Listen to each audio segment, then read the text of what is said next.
সর্বভারতীয় ফুটবলে বাংলার ক্লাবগুলির দাপট দেখা যাচ্ছে 2023-24 মরশুমে। মোহামেডান স্পোর্টিং আই লিগে ইতিমধ্যে চ্যাম্পিয়ন হয়েছে। দু পর্বের শেষে আইএসএলে 1 নম্বর দল মোহনবাগান, তারা পেয়েছে লিগ শিল্ড, এশিয়ান চ্যাম্পিয়ন্স লিগে খেলার সুযোগও পেয়ে গেছে তারা।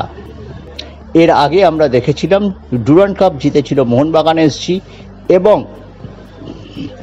কলিঙ্গ সুপার কাপ এসেছিল ইস্ট বেঙ্গল তাঁবুতে।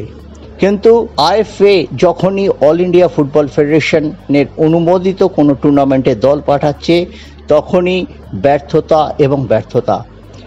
এই ব্যর্থতার তালিকায় নতুন সংযোজন স্বামী বিবেকানন্দ গোল্ড কাপে কোয়ার্টার ফাইনাল থেকে বাংলার বিদায়। কর্ণাটকের কাছে বাংলা হেরে গেছে 1 গোলে। বিজয় ঘোষের প্রশিক্ষিত দলটি খুব যে উচ্চমানের ফুটবল খেলতে পেরেছে তা নয়।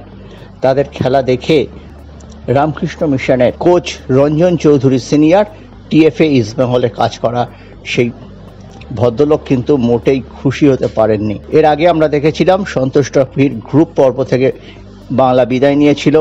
অনূর্ধ্ব-17 জাতীয় যুব ফুটবলে বাংলা রানার্স হয়েছিল। সব মিলিয়ে কিন্তু আইএফএ পরিচালিত এবং এআইএফএফ অনুমোদিত যে টিমগুলি খেলছে সেখানে আশাপ্রদ নয় বাংলার পারফরমেন্স। সুব্রত ভট্টাচার্য আমাদের বলেছেন যে এত সাফল্য বাংলার দলের, কিন্তু বাঙালি ফুটবলার কোথায়? একদম হক কথা।